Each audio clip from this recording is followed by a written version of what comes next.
Benjamin Fulford le 27 novembre 2017. Une énorme quantité de renseignements pouvant faire l'objet d'une action, récoltés par les marines lors d'une descente au QG de la CIA. Les bons gagnent, les amis, et ce ne sera pas long avant que les derniers esclaves, qui ont subi un lavage de cerveau, soient libérés de la matrice du contrôle mental de la dette khazariane et que les criminels soient bouclés. La descente des marines la semaine dernière au quartier général de la CIA de Langley, en Virginie, a donné lieu à une récolte d'un énorme volume de renseignements pouvant donner lieu à des poursuites, selon le Pentagone et d'autres sources. Le président américain Donald Trump est en train de remporter une grosse victoire sur les réseaux pédophiles liés à Clinton, qui ont été démantelés en Chine, ainsi qu'aux Philippines, en Afrique et en Allemagne. Selon des sources du Pentagone, les tribunaux militaires et les mises en accusation scellées aux États-Unis approchent les 4000 maintenant. Cette descente a été rendue possible parce que Trump avait signé un décret exécutif le 20 octobre pour appeler en service actif les militaires à la retraite, afin de démanteler la cabale Bush-Clinton, la mafia juive, et exploser les traîtres au sein de la CIA et du FBI, selon les sources. Selon les sources, au cours de la descente du 18 novembre sur le quartier général de la CIA, des ordinateurs et des documents ont été saisis et, par conséquent, quelques 400 installations de drogue ont été localisées et l'armée américaine a commencé à les bombarder en Afghanistan dès le 19 novembre. Ils ont ajouté que les sites bombardés étaient étiquetés comme appartenant aux talibans pour être politiquement corrects. En d'autres termes, ils ne veulent pas que le monde puisse penser qu'il y a une guerre civile au sein du complexe militaro-industriel. Quoi qu'il en soit, les marines ont prouvé une fois de plus qu'ils sont semper fideli, toujours fidèles, car il ne s'agissait pas seulement d'une opération militaire, mais aussi d'une opération de renseignement, d'une opération de guerre psychologique et de la plus grande opération anti-drogue de l'histoire, poursuivent les sources. En plus de couper l'argent de l'héroïne en provenance d'Afghanistan, l'interruption des vols aériens et des liaisons terrestres vers la Corée du Nord a arrêté le flux d'argent provenant des amphétamines vers la cabale khazariane, selon des sources de la société secrète asiatique. Les arrestations et déportations massives du gang Miliseconde 13 d'El Salvador, qui sont des tueurs à gages d'El Chapo, et une nouvelle attaque contre les cartels de drogue mexicains et colombiens, signifient que l'argent de la cocaïne en provenance d'Amérique du Sud est également coupé. La légalisation en cours de la marijuana dans le monde entier a également éliminé cette source d'argent noir khazarian. Selon le Pentagone et d'autres sources, du fait que l'influence de l'argent de la drogue se tarit pour la CIA, la Cour pénale internationale a la possibilité de poursuivre la CIA et la cabale Bush pour torturer autres crimes de guerre, en Afghanistan et ailleurs. De plus, l'un des cas de corruption les plus importants de l'histoire militaire américaine a mené à une enquête sur 440 personnes, dont 60 amiraux, le tiers des hauts gradés de la marine. Le retrait de ces officiers corrompus, pour la plupart stationnés en Asie, signifie que la 7e flotte va bientôt cesser de protéger les politiciens corrompus au Japon, en Corée du Sud et dans la colonie secrète des Khazarians en Corée du Nord. Cela signifie que les arrestations aux États-Unis seront suivies d'arrestations similaires en Asie. Les criminels japonais qui sont impliqués dans le tsunami du 11 mars 2011 et l'attaque terroriste nucléaire génocide contre le Japon, craignant pour leur vie, se sont saisis du grand maître gnostique Illuminati, le dénonciateur Alexander Romanov, alias la Chazarik, et l'ont enfermé dans des conditions inhumaines à l'hôpital Hasegawa de Fushu, de Tokyo. Le numéro de téléphone de l'hôpital est le 81-422-31-8600.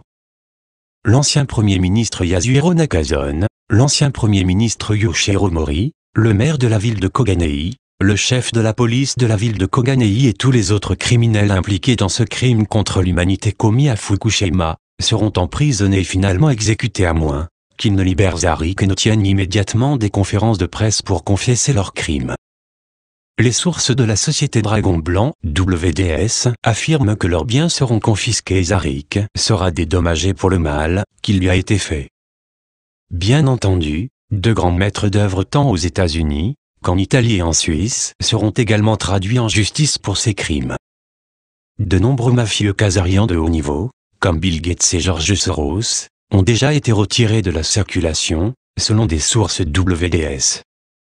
Parmi les prochaines personnes les plus en vue qui devraient être arrêtées, on peut citer Eric Schmidt de Google, Jeff Bezos d'Amazon, Mark Zuckerberg de Facebook, ainsi que Masayoshi Son de SoftBank et de nombreux autres oligarques qui ont été utilisés comme entonnoir pour le blanchiment de l'argent fiat de la banque centrale privée et de l'infiltrer dans l'économie réelle. Les sources de droite japonaises disent que Son a déjà reçu son compte. Pendant ce temps, une source au sein du quartier général de l'US Marine a également fourni des détails sordides au sujet d'autres crimes khazarians qui ont été découverts dans le cadre de la descente. Ce qui suit a été reçu via message électronique d'un chapeau blanc de la CIA. D'un marine au quartier général de la CIA. Envoyé depuis mon iPhone, les marines des États-Unis ont fait une descente dans la Central Intelligence Agency, CIA, à l'anglais, en Virginie, la fin de semaine dernière. Les marines ont récupéré beaucoup de preuves impliquant des politiciens bien connus, sur des affaires de détournement de fonds, d'escroquerie électorale, de fraude d'identité, de complot d'assassinat, de meurtre, de terrorisme intérieur et de pédophilie.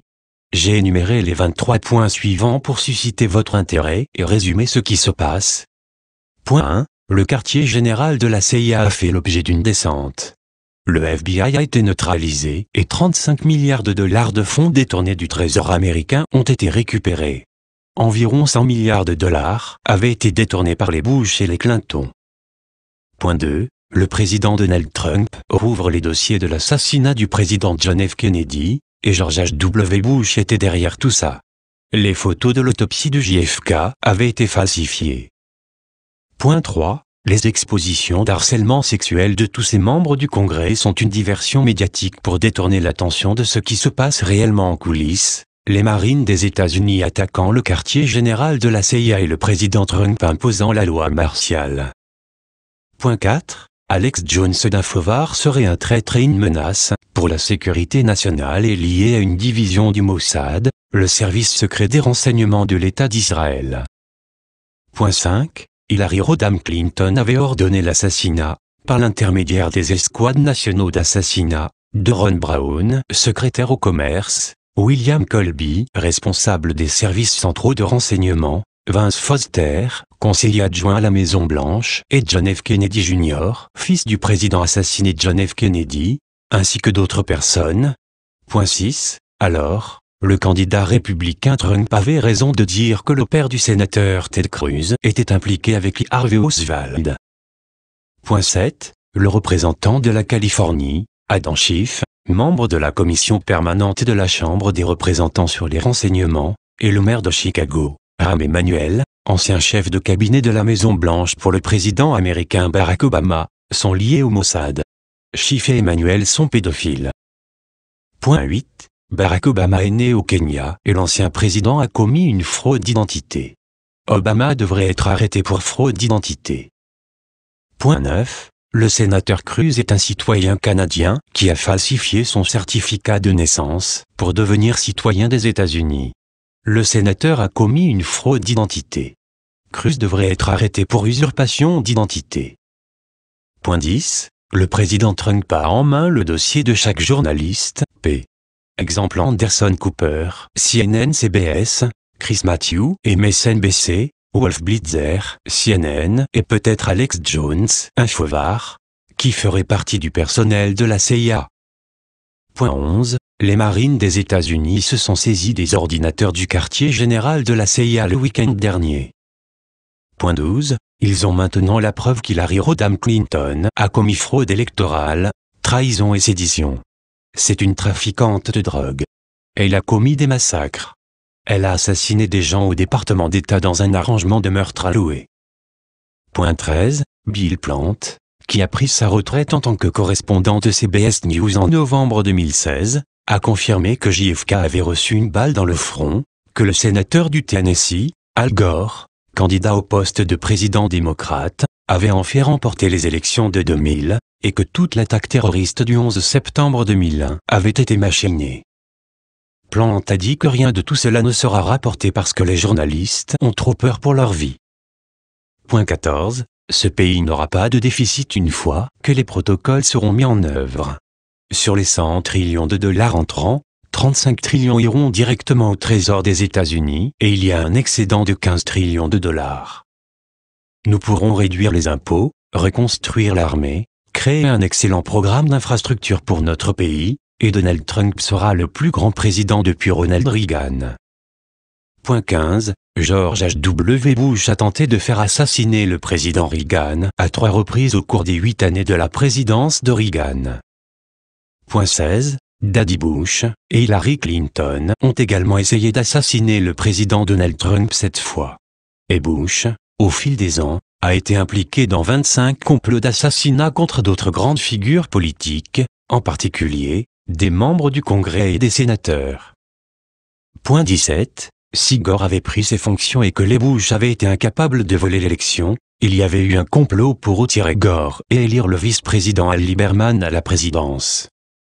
Point 18. Il y a un camouflage impliquant la représentante de la Californie Maxine Waters et la banque Blue Moon en Thaïlande. Point 19. Le 3 novembre 2017, l'assaut de Ronnie Boucher contre le sénateur, anti-guerre et pro-vie, Rand Paul du Kentucky, était en fait une tentative de meurtre. Ce type, Boucher, a été déchiqueté, en effet Paul en sait trop et on ne peut pas le contrôler. Point 20. Un journaliste d'un grand réseau était sur le point de publier une nouvelle, sur laquelle il travaille encore aujourd'hui, selon laquelle le gouvernement a contacté des orphelinats dans tout le pays, et payé ces orphelinats pour transporter des orphelins à Washington D.C. Et donc Dick Cheney, George H.W. Bush, et d'autres pédophiles, par exemple Barney Frank, pouvaient choisir les enfants avec lesquels ils voulaient s'amuser. Et donc, ils ont emmené ces enfants à des soirées. Des prostituées étaient présentes à ces soirées. Les membres du Congrès ont été drogués et des photos de politiciens et d'orphelins dans des positions compromettantes sexuellement ont été prises. Une grande partie du Congrès a été, et est maintenant, contrôlée grâce au chantage. Point 21. Lorsque les Marines des États-Unis ont fait une descente dans les bâtiments de la CIA, ils ont récupéré des transactions financières, des documents d'assurance et d'autres documents antérieurs aux attentats terroristes du 11 septembre 2001. Tous ces documents sont maintenant en possession des services de renseignement de la Marine des États-Unis. Point 22. L'État du Wisconsin, la Réserve fédérale et l'ancien gouverneur du Wisconsin, de 2001 à 2005, Tommy Thompson, ont été impliqués dans le vol de trillions de dollars du Trésor des États-Unis.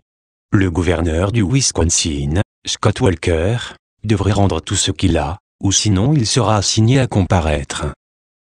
Point 23. Le gouverneur de la Californie, le démocrate Jerry Brown, a ordonné la tenue d'une enquête sur le pédogate au sein de son propre parti, impliquant la représentante de la Californie et chef de la minorité, Nancy Pelosi et la sénatrice des États-Unis, Kamala Harris. L'information ci-dessus n'est pas tout à fait conforme à ce que nos propres sources nous ont dit, mais elle est suffisamment complète pour que nous l'ayons affichée pratiquement textuellement. Par exemple, nos propres sources disent que Barack Obama est en fait né aux États-Unis, mais qu'il a commis une fraude d'identité, puisque son vrai père était le militant du Parti communiste américain Frank Marshall Davis. Nous ne pouvons pas non plus confirmer que les protocoles Vanta seront activés, et que 100 trillions de dollars vont arriver. Toutefois, nous pouvons confirmer que Janet Yellen a été contrainte de démissionner de son poste de gouverneur de la Réserve fédérale, même si son mandat devait se prolonger jusqu'en 2024. Cela signifie que la mafia khazariane perdra la presse à imprimer les dollars US et, qu'en théorie, des fonds illimités pourront être dégagés pour eux donner à l'Amérique et au reste du monde toute leur grandeur. Il reste encore beaucoup à faire, cependant, avant que la mafia khazariane ne soit vraiment vaincue, alors ce n'est pas le moment de nous reposer sur nos lauriers. Aux États-Unis, les médias de propagande corporative doivent encore être renversés et forcés de divulguer la vérité. De nombreuses mesures ont été prises en ce sens la semaine dernière. Par exemple, le Washington Post et Advance Publications, propriété des Khazarians, font l'objet de poursuites en diffamation, intentées par le sénateur Roy Moore de l'Alabama, après que leurs allégations d'abus sexuels furent révélées comme étant des mensonges, selon des sources du Pentagone. Donald Trump soutient Moore. De plus, une tentative de la mafia khazariane de forcer Rupert Murdoch à vendre Fox est stoppée par l'administration Trump, selon des sources du Pentagone. Dans un premier temps, le ministère de la Justice va forcer Comcast à se départir de NBC Universal et à abandonner leur tentative de prendre le contrôle de Fox, selon les sources. L'arrestation des plus hautes têtes dirigeantes des médias est également imminente, disent-ils. Les Khazarians, pour leur part, mettent également leurs chariots en cercle, en Israël et en Arabie Saoudite. Les forces israéliennes et les armées mercenaires en Arabie Saoudite se regroupent pour défendre le contrôle khazarian sur une grande partie du pétrole mondial. Cependant, selon des sources du Pentagone, Israël est sous embargo pour les armes, car un client de longue date, l'Inde, a mis fin à un accord de 500 millions de dollars pour des missiles anti-chars. L'Allemagne post-Merkel pourrait cesser de construire des sous-marins, Israël ne pourrait plus obtenir de F-35 et les pièces de rechange lui seront refusées, et le programme d'aide militaire de 38 milliards de dollars sur 10 ans, mis en place sous le régime d'Obama, pourrait être annulé. Dans l'ensemble, ce fut vraiment une semaine remplie de victoires spectaculaires pour les habitants de la planète Terre. Il y a aussi des signes indéniables de l'approche de changement de régime pour Israël, le Japon, l'Allemagne, l'Italie, la France et l'Angleterre. Si cela se produit, et que c'est suivi d'arrestations massives, nous saurons que le cauchemar de l'esclavage de la dette babylonienne khazariane tire vraiment à sa fin. Une nouvelle aube se lève pour l'humanité. Maintenons tous la pression pour que cela se produise.